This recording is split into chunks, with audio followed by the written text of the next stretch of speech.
Picture this, it's 1955, and millions of American women are swooning over Hollywood's newest heartthrob. Rock Hudson stands 6'5", with piercing blue eyes and the kind of rugged masculinity that made him the perfect leading man. But what if I told you that everything you thought you knew about Rock Hudson was a carefully crafted lie? The man born Roy Harold Scherer Jr. in 1925 carried a secret so dangerous that it could have destroyed not just his career, but his entire existence. In an era when being different wasn't just frowned upon, it was illegal in most states, Rock Hudson lived a double life that would make the most skilled spy envious. Our story begins in a small Hollywood office in 1948, where a nervous young man named Roy sat across from talent agent Henry Wilson. Wilson had a reputation for creating stars, but he also had a very specific type of client. "You're going to be Rock Hudson," Wilson declared, and with those words, Roy Scherer ceased to exist. But here's what the studio publicity machines never told you: Rock Hudson wasn't just playing a character on screen. He was playing one in real life, every single day. Imagine living in constant fear that one wrong move, one careless word, could end everything you'd worked for. The Hollywood studio system of the 1950s was ruthless. Stars were property, their images carefully controlled and manufactured. Universal Studios paired Rock with a series of beautiful leading ladies: Doris Day, Jane Wyman, Elizabeth Taylor. The chemistry seemed real on screen, but behind the cameras, Rock was fighting a battle that few people knew existed. In 1955, studio executives made a decision that would haunt Rock for the rest of his life. They forced him into a marriage with Phyllis Gates, his agent's secretary. The wedding was a Hollywood spectacle, photographed and celebrated in every major magazine.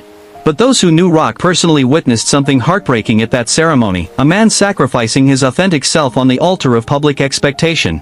Now here's where the story gets really interesting, and I want you to think about this. What would you do if you had to pretend to be someone completely different every day of your life?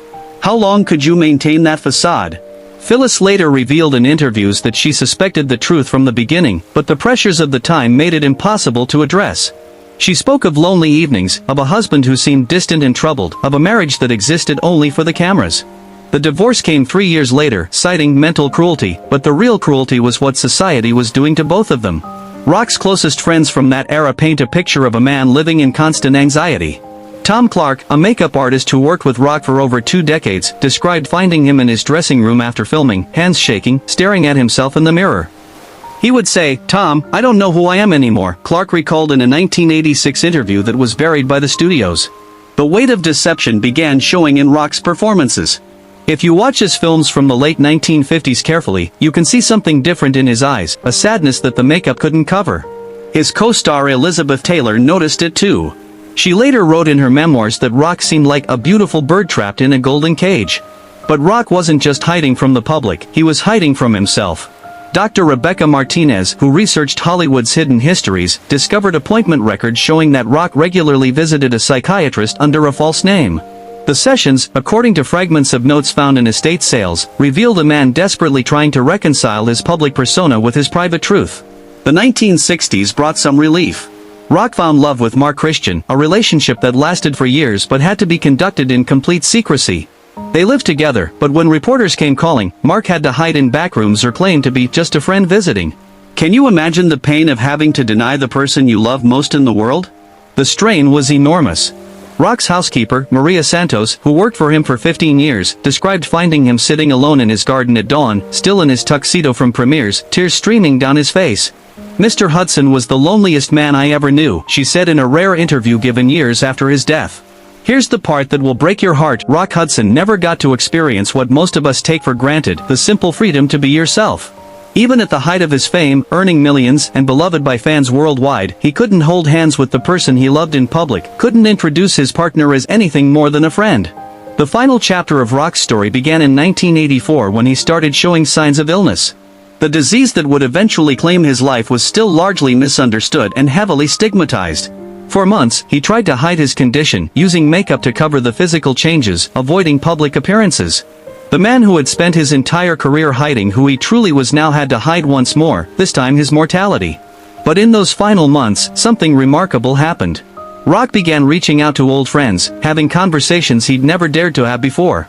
He told them about the love he'd found, the happiness he'd experienced in private moments, and the regret he felt about living so much of his life in fear. When Rock Hudson died on October 2, 1985, he left behind more than just a collection of classic films. He left behind a legacy that would eventually help change how society views authenticity and acceptance. His death sparked conversations that had been whispered about for decades. The letters found in his personal effects after his death revealed a man of incredible depth, intelligence, and sensitivity. Love letters, poetry, and journal entries showed the real Rock Hudson, the person the world never got to meet.